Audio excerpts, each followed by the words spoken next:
আন্দোলনকারীরা রাস্তায় নেমেছে। যদি সরকার পক্ষ কতটুকু জুলুম করেছে, মানে তাদের চলমান ইস্যু নিয়ে তারা যে উদ্দেশ্যে মিছিলে নেমেছে, কোটা আন্দোলন বিরোধী, তো এই সমস্যাটাকে কেন্দ্র করে সরকার পক্ষ কতটুকু দোষী আর বিরোধী পক্ষ বা আন্দোলনকারীরা কতটুকু দোষী, এটা যদি ইসলামের মানদণ্ডে হিসাব করা হয় তবে দেখা যাবে যে সরকারি পক্ষের চাইতে বিপক্ষ দল তারা বেশি অপরাধে সাব্যস্ত, তাদের অপরাধের সংখ্যা বেশি হবে। সরকার এর দোষটা আগে বলি। সরকার হচ্ছে যে স্বার্থের দিকে খেয়াল করে তারা জনগণের হক নষ্ট করে নিজেদের স্বার্থ অনুযায়ী তারা যাকে ইচ্ছে চাকরি দিচ্ছে। এটাই হচ্ছে তাদের দোষ। বর্তমান প্রেক্ষাপটকে কেন্দ্র করে বলছি, একটা দোষ। এবার বিরোধী পক্ষের দোষগুলো কী কী দেখেন। প্রথম হচ্ছে তারা বয়সে কম, পরিপক্ক বয়স নাই, নাম্বার 1। নাম্বার 2, তাদের কোনো নেতা নাই, নেতা ছাড়া মাঠে নেমে যাওয়া, নাম্বার 2। নাম্বার 3, নিজেদের দায়িত্ব ছেড়ে বের হয়ে যাওয়া, শিক্ষাবাদ, পরীক্ষাবাদ, নাম্বার 3।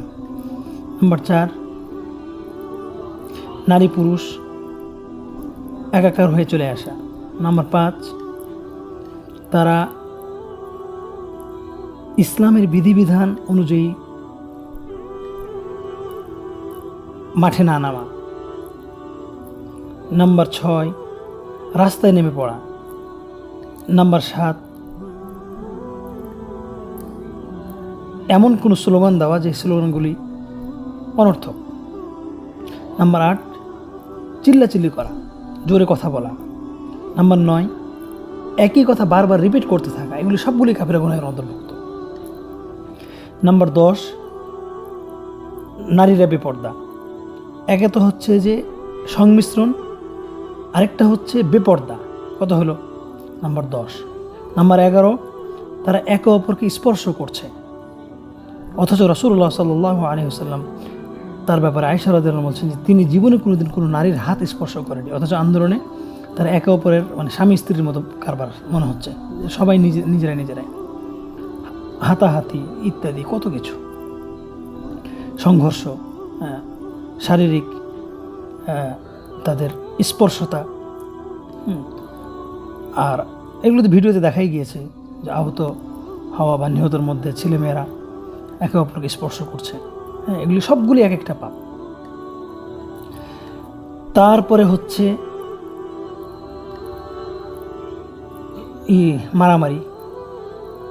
মারামারিতে জড়িয়ে যাওয়া, ইটপাটকেল নিক্ষেপ করা। অথচ রাসূলুল্লাহ সাল্লাল্লাহু আলাইহি ওয়াসাল্লাম বলেছেন যে রাস্তায় নামাটা, মানে রাস্তা থেকে কষ্টদায়ক বস্তু সরিয়ে দেওয়াটা ইমানের সবচেয়ে নিচু স্তর। ও আদনাহা, ইমানের 70টার অধিক শাখা আছে, লাস্ট স্তর হচ্ছে রাস্তায় নেমে যাওয়া। মানে রাস্তা থেকে ইমানের লাস্ট স্তর, সর্বশেষ স্তর হচ্ছে রাস্তা থেকে কষ্টদায়ক বস্তু সরানো। এটা হচ্ছে ইমানের সবচেয়ে নিচু স্তর। অথচ এই নিচু স্তরটাও এদের ভিতরে নাই, যে কারণে এরা রাস্তায় নেমে রাস্তা ব্লক করে বন্ধ করে এই সমস্ত কর্মকাণ্ড চালিয়ে যাচ্ছে। এগুলি সবগুলোই অন্যায়। এটা তো সংক্ষেপে 10টা পয়েন্ট বললাম, এরকম আরও শত শত পয়েন্ট বের হবে যদি চুলচেরা বিশেষজ্ঞ ওলামায়ে কেরামগণ এটার বিশ্লেষণ করেন। নামাজ ছেড়ে দেওয়ার কথা তো বললামই না। আচ্ছা, এগুলি তারা না করে ইসলামিক দৃষ্টিতে যদি তারা আন্দোলনটা করতো তাহলে কতই না ভালো হতো। ইসলামিক দৃষ্টিতে আন্দোলন আবার কী জিনিস? আন্দোলন হলো একান্ত যদি তাদের মাঠে নামতেই হয় তাহলে তারা এমনটা কেন করলো না যে আমরা দৈনিক এতটা সময় থেকে এতটা সময় আমরা অমুক একটা মাঠে গিয়ে জড়ো হব, যেখানে আমরা কোনো চিল্লাচিল্লি করব না, যেখানে আমরা কোরআন পড়ব, যেখানে আমরা জিকির আজকার করবো, নামাজ পড়বো, আমরা একে অপরকে নসিহার কথা বলবো, সরকারের দোষ ত্রুটিগুলো আমরা সমালোচনা করব, আমরা সংশোধনী দিব, ঠিক আছে, আমরা বার্তা পাঠাবো, তথ্য পাঠাবো, মিডিয়া আমাদের মধ্যে কাজ করবে, মিডিয়াকে নিয়ে আসবো, ঠিক আছে।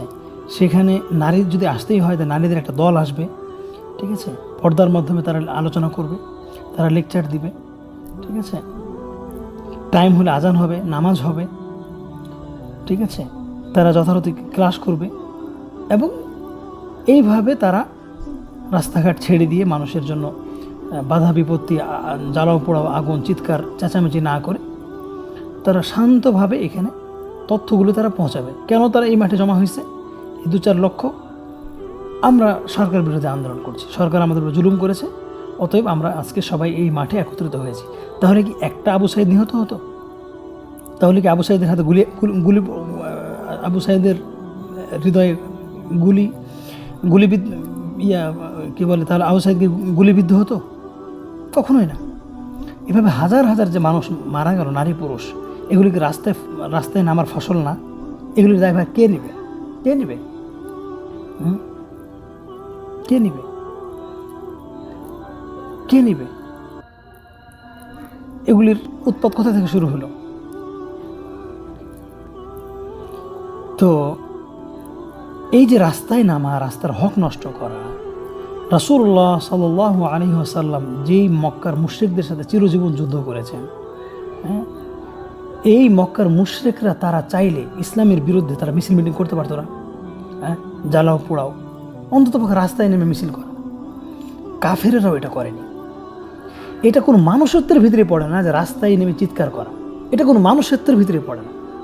রাস্তায় নামতে হবে কেন রে ভাই? রাস্তা হচ্ছে ইবাদতের জায়গা। রাস্তা দিয়ে হাঁটলে মানুষের উপকার করতে বলা হয়েছে, রাস্তা দিয়ে হাঁটলে চোখ নিচু করতে বলা হয়েছে, রাস্তা দিয়ে হাঁটলে রাস্তার ময়লা পরিষ্কার করতে বলা হয়েছে। হাদিসে আসছে যে ব্যক্তি রাস্তা থেকে ময়লা পরিষ্কার করে আর একটু জিকির আজকার করে, মানে জিকির আজকার করে আর কাউকে একটু নসিহা দেয়, ওই দিনের জন্য তাকে জাহান্নামের আগুন থেকে মুক্তি দেওয়া হয়। এটা মুসলিম শরীফের হাদিস। রাস্তা থেকে কষ্টদায়ক বস্তু সরিয়ে ফেললো, মানুষকে কিছু নসিহা দিল আর জিকির আজকার করলো, তাহলে ওই দিনের জন্য তাকে জাহান্নামের আগুন থেকে মুক্ত দেওয়া হয়। মুসলিম শরীফের হাদিস। তো এই হচ্ছে রাস্তার হক। রাস্তায় বসা নিষেধ, মানুষের ইজ্জত নষ্ট হবে, মানুষের দিকে তাকানো হবে, এই জন্য তাকানো নিষেধ। রাস্তায় বসতে হলে চোখ নিচু রাখবে, তারপরে মানুষের সাথে দেখা হলে সালাম দিবে, তাই না, রাস্তা প্রশস্ত করে দিবে, তাই না? হ্যাঁ, এগুলি হচ্ছে রাস্তার হক। তো এই সমস্ত রাস্তার হকগুলো তারা লঙ্ঘন করে কিভাবে তারা আন্দোলনে জড়িয়ে যেতে পারলো? অথচ আন্দোলনের বিষয়বস্তু সম্পর্কে ইতিপূর্বে বলেছি, তাদের কি ভাষা আর তাদের কি, মানে এটা তো তাদের দুনিয়াবি স্বার্থ বোঝাই যাচ্ছে, তাই না? ভাষা আন্দোলন ছিল দুনিয়াবি স্বার্থ। তারপরে হচ্ছে ৭১-এর স্বাধীনতার যুদ্ধ ছিল দুনিয়াবি স্বার্থ। আজকের ইত্যাদি ইত্যাদি, আজকের এই কোটা বিরোধী আন্দোলন দুনিয়াবি স্বার্থ। কোথায় এখানে ইসলামের স্বার্থ? ইসলামের স্বার্থ যদি হতো, একটা মানুষ যুদ্ধে অথচ তারা শহীদ হওয়ার জন্য প্রত্যাশা করতেছে যে এভাবে শহীদ হতে পারলে কত কিছু, অথচ নামাজের খবর নেই। যারা শহীদ হচ্ছে তারা কতজন, হয়তো যারা রাস্তায় নেমেছে কত মানুষ হয়তো তারা নামাজটাই জীবনে পড়ে না, কালিমা সম্পর্কে হয়তো 2 লাইন বলতে পারবে না। তো এই যে বিষয়গুলো, এখানে আমাদের পক্ষ নেওয়ার কি আছে? মজলুম জনতার পক্ষে বা নির্যাতিত ছাত্র সমাজের পক্ষে আমাদের অবস্থান নেওয়ার কি আছে? সবাই ভুলের মধ্যে আছে। সরকারের ভুলের চাইতে বিরোধী পক্ষ বা কোটা আন্দোলন বিরোধী বা কি বলে ছাত্র সমাজ এর পক্ষে এরা এদের পাপের, এদের কি বলে ত্রুটির লিস্ট বেশি, এদের ভুল ত্রুটির সংখ্যা বহু বেশি। আমি কার পক্ষ নেব? সুবহান, আমাকে পক্ষটা তো এটাই নিতে হবে যে আল্লাহ তাআলা বলেছেন যে যদি তোমাদের 2 দ্বন্দ্বের মতানৈক্য হয়, বিরোধ হয়, তাহলে ফাবআথু হাকামান মিন আহলিহি ওয়া হাকামান মিন আহলিহা ইন ইউরিদা ইসলাহান ইউওয়াফফিকিল্লাহু বাইনাহুমা। তৃতীয় এক পক্ষকে পাঠাও যে সমাধান করে দিবে, যদি তোমরা সেই সমাধানটা চাও। এরা তো কেউ সমাধান চায় না। আন্দোলনকারী যারা আছে তাদেরকে যদি বলি যে আপনার আন্দোলনটা আধা ঘন্টার জন্য থামান, সবাই নামাজটা পড়েন, অথবা নারীদেরকে আলাদা করে দেন, নারীদেরকে নামতে হবে না, এগুলি মানবে কেউ? মানার জন্য বসে আছে? সরকারকে যদি বলি যে আপনারা গুলি চালায়েন না, আপনারা একটু ধৈর্য ধারণ করেন, আপনারা তাদেরকে নসিহা করেন, তাদেরকে বুঝান, সরকারকে শোনার জন্য বসে আছে? কে কার কথা শোনার জন্য বসে আছে বলেন? সেখানে আমি কার পক্ষটা নেব? এই যে রাস্তায় অবরোধ করা, এটা তো আমার মনে হয় ফেরাউনের যুগে বনি ইসরাইলও তারা কোনোদিন রাস্তায় নামে নাই। রাস্তায় নামানো এটা একমাত্র গণতন্ত্রের শিক্ষা। আর যেটা কুফুরি, গণতন্ত্রকে সাপোর্ট করা যে কোনো কলা কৌশলে কুফুরি, কোনো সন্দেহ নেই। তদ্রূপ ইসলামের যে কোনো হালাল হারামকে তুচ্ছ তাচ্ছিল্য করা, অবহেলা করা কুফুরি। এই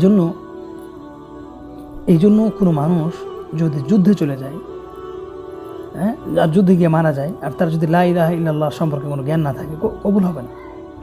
কারো যদি নামাজ রোজা কবুল না হয়, তাহলে তার শহীদ হওয়া কবুল হবে না। শহীদ শুধু রক্ত দিলেই শহীদ হয় না, বরং শহীদ হওয়ার জন্য শর্ত হলো আগে ইমানে পরিপূর্ণ হতে হবে। মানে আগে ইমান শিখতে হবে, অন্তত পক্ষে ইমানটা ঠিক থাকতে হবে, ইমানের উপরে থাকতে হবে। সুবহানাল্লাহ, সুবহানাল্লাহ। যেখানে রাসূলুল্লাহ সাল্লাল্লাহু আলাইহি ওয়াসাল্লাম কোনো মানুষের ঋণ থাকলে জানাজা পড়াতেন না, কতটা ভয়ানক! অথচ ঋণ নেওয়া কোনো কাবিরা গুনাহ নয়। সেখানে যারা শহীদ হতে চাচ্ছে, অথচ নামাজের কোনো খোঁজ খবর নেই।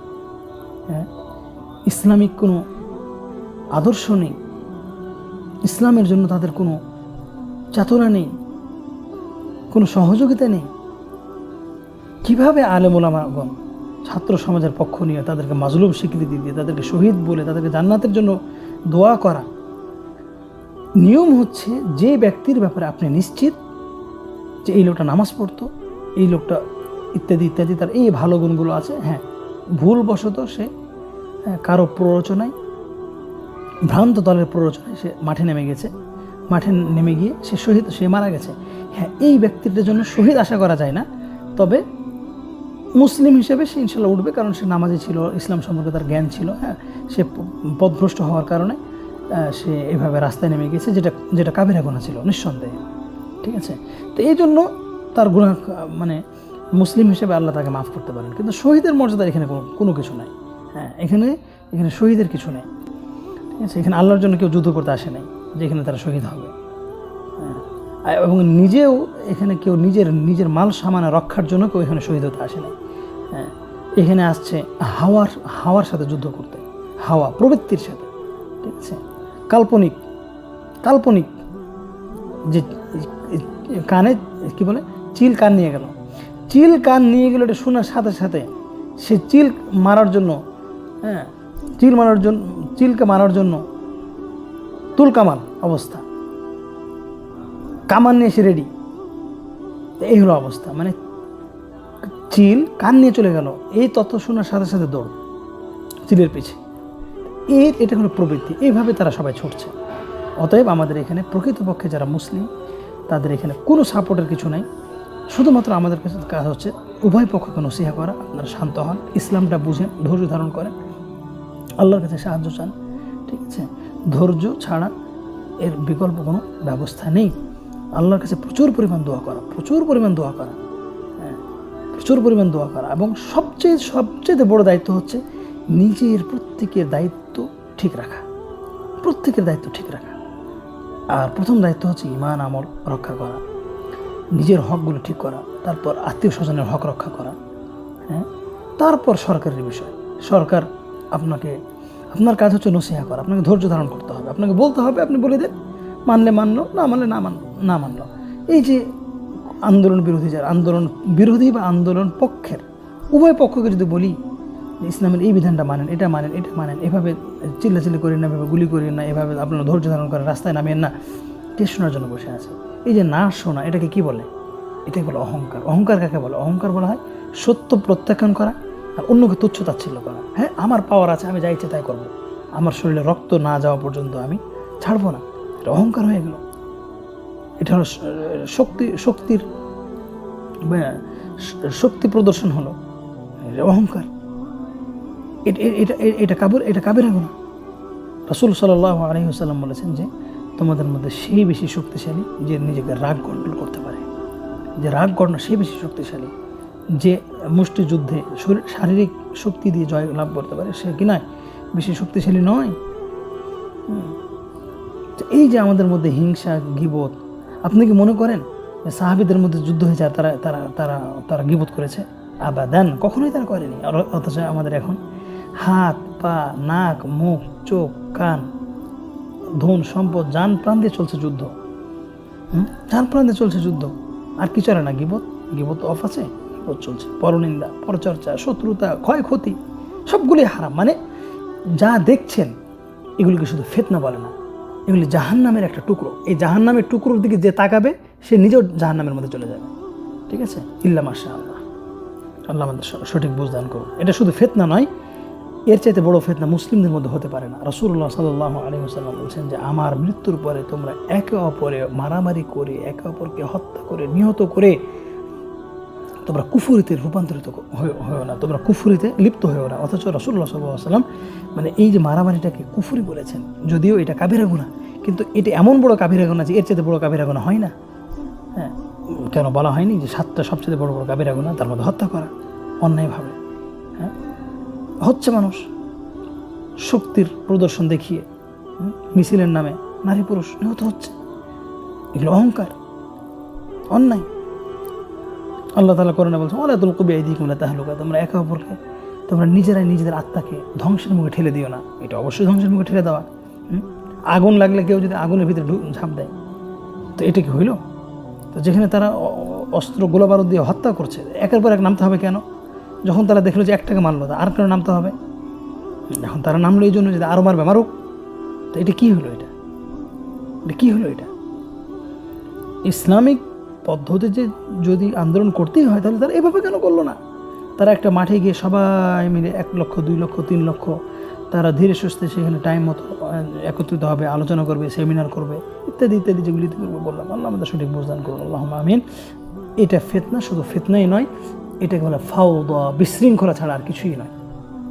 এখানে কোনো জ্ঞানী গুণী নাই, ঠিক আছে? এখানে কোনো উপলব্ধি মানের মানুষ নাই, এদের কোনো লক্ষ্য উদ্দেশ্য নাই, একটাই স্বার্থ, একটাই স্বার্থ, একটাই স্বার্থ।